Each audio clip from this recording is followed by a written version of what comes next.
Biden injects new momentum into filibuster fight. Progressives are feeling emboldened after President Biden backed fundamentally changing the filibuster, adding a jolt of momentum into the entrenched Senate stalemate. Biden's comments, made during a CNN town hall, come after weeks of activists and liberal lawmakers feeling frustrated that Biden wasn't leaning into the fight against the Senate rule, which is a major roadblock for many of his administration's priorities. The remarks don't automatically change the math problem. Democrats don't have 50 votes for changes to filibuster right now, but they are the latest sign of growing pressure on Senate Democrats to reform the rule. "We think this is a huge step forward and obviously a game changer," Eli Zupnik, a spokesman for Fix Our Senate, told The Hill. "We think this is a huge step forward and obviously a game changer." Ezra Levin, a co-executive director of Indivisible, said Biden's comments builds up pressure for there to be some sort of come-to-Jesus moment after reconciliation. He all but said, "I will be pushing key holdouts," Levin added. Biden has long appeared wary of nuking the rules of the Senate, where he served for decades.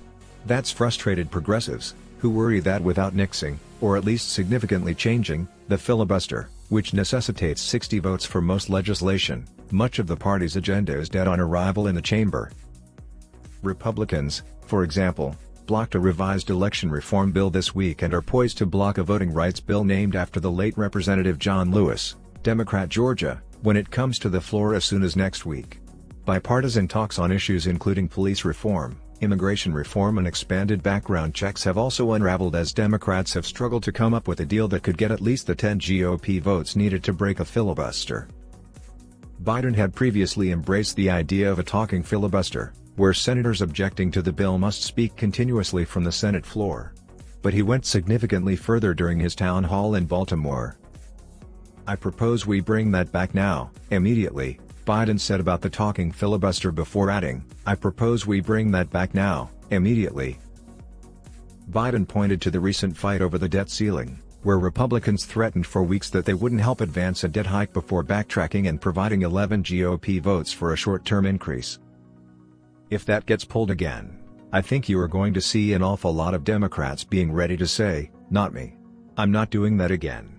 We're going to end the filibuster.' But it still is difficult to end the filibuster beyond that," he said. He added that he was open to fundamentally altering the legislative filibuster, including on voting rights, and open to fundamentally altering. Biden's remarks won immediate praise from progressives and activists. "Glad to hear, Biden, call to bring back the talking filibuster. If Republicans want to block enormously popular policies like protections for our freedom to vote, they should have to hold the floor and do it in public," said Senator Jeff Merkley, a longtime advocate for Senate rules reforms. But the remarks don't immediately change the dynamics within the caucus. To get rid of the 60-vote legislative filibuster or change it in any way, Democrats need total unity from all 50 of their members plus Vice President Harris to serve as tiebreaker.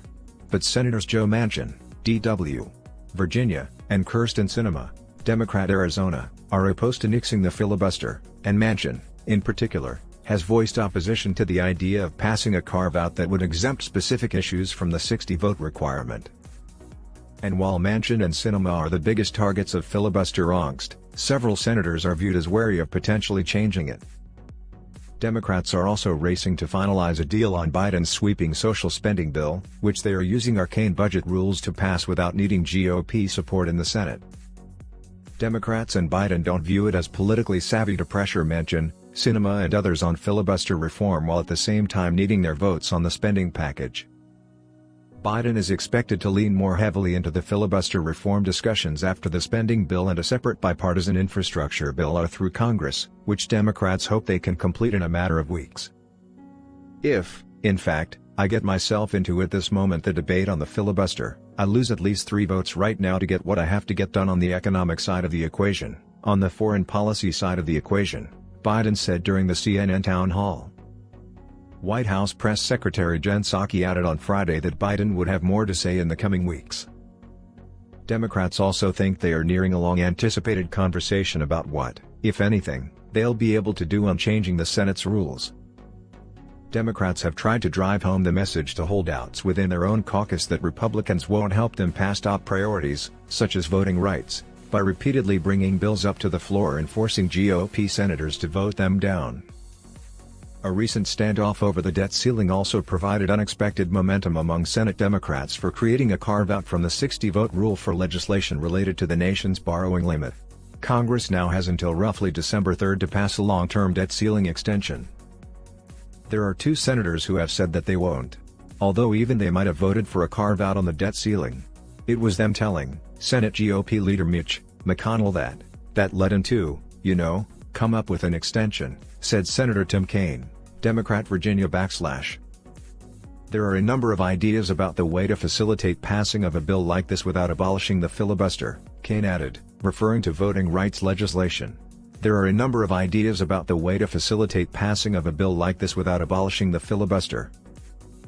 Some of the ideas that have been floated or discussed among Democratic senators, according to senators and sources familiar with the discussions, are passing a carve-out for specific issues, changing the requirement from supporters needing to get 60 votes to the opposition needing to put up 41 votes, and the idea of a talking filibuster, though there's confusion within the caucus about how that would work, including what that would mean for the 60-vote threshold.